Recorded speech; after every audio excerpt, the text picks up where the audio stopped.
KHOU 11 News at 5:30 starts now. Thanks for joining us online. I'm Marcelino Benito. And I'm Cheryl Mercedes. We began this afternoon with breaking news in East Harris County. A mother and her 6-year-old daughter are dead after a single car crash off Highway 90. The sheriff says it's the 4th major crash they've responded to this Easter holiday. The father, a 2-year-old boy, and a 4-month-old girl were injured but are expected to recover. Accident investigators tell us the family was headed east and attempted to exit at Uvalde Road when the driver lost control and rolled several times. He says it's unclear whether the mother or the father was driving, but speed may have played a factor. Witnesses say the car could have been traveling about 80 to 85 miles an hour at the time of this crash. The Harris County Sheriff's Office is investigating the death of a woman found shot multiple times inside her home.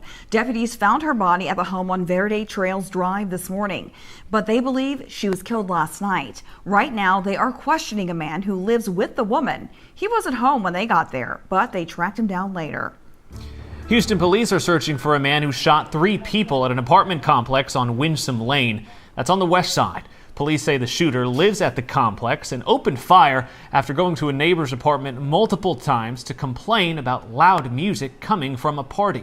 2 men and a woman were wounded. Police say all are expected to recover.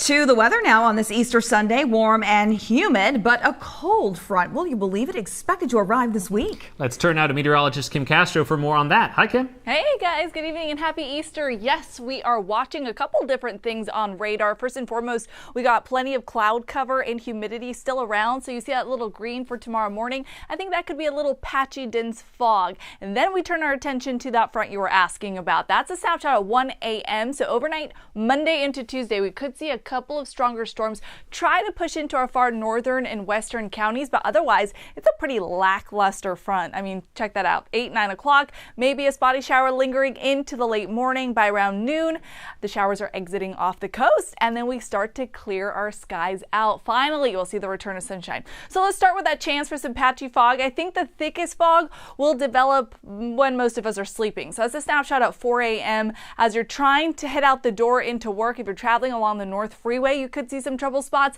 and those remain along the coast through the late morning. Everywhere else will clear it up. Back to the rain chance overnight Monday into Tuesday. The biggest threat is going to be well off to our north. I only put that small chance that a couple of these storms could try to work their way down into southeast Texas for areas like Brenham, Navasota, maybe into Huntsville. But I think the chances of that are very low. We're going to have a thick cloud deck, a thick cap to break through. So that's why the threat is the lowest, a 1 on the 1 to 5 scale.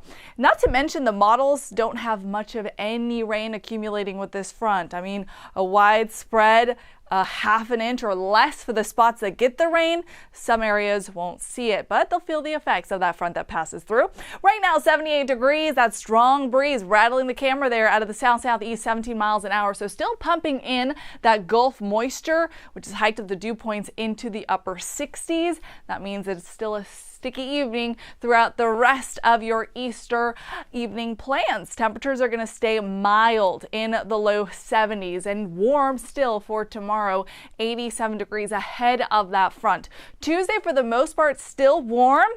It'll take until Wednesday to actually get that cooler air and drier air to filter in. So that's when we start to see the return of sunshine and those more comfortable high temperatures. We'll stay in the 70s through the coming weekend, but we'll add on a little bit of cloud cover, unfortunately. So this is your latest eclipse cloud cover watch. There's your front on Tuesday morning. You'll notice the more significant weather well off to our northeast.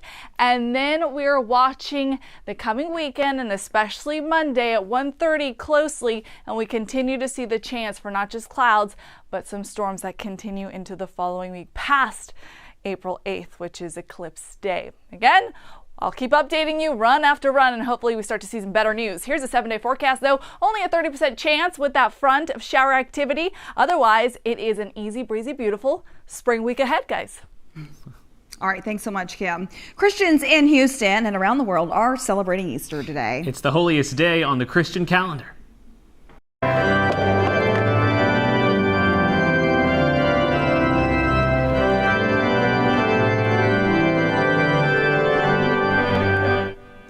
Dozens of believers packed the Co-Cathedral of the Sacred Heart in Houston for an 11 a.m. Easter Mass.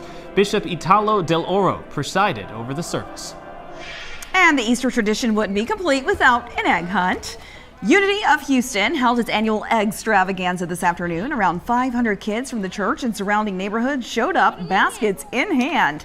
Organizers say events like this create spiritual space to gather and find light in others. And of course, see the joy on the kids' faces as they hunt some 4,000 eggs. We get to live that childhood wonder again by seeing all of our kids getting the prizes, getting the eggs. So we're here just celebrating the light of Easter today. In addition to the prizes, there was also a petting zoo, how sweet, and other activities. Pope Francis presided over an outdoor Easter Mass in St. Peter's Square. 30,000 people were in attendance. Spectators say the 87-year-old Pope appeared in good form, despite recent health problems, including a bout with bronchitis. In Great Britain, King Charles attended the annual Easter service at Windsor Castle. It was his first major public appearance since his cancer diagnosis. Queen Camilla and other members of the royal family joined him for that service. However, the Princess of Wales and her family were absent as she continues her cancer treatment. That's all for now. Thanks for watching our webcast. We'll be right back on TV tonight around 10 o'clock. Hope to see you then.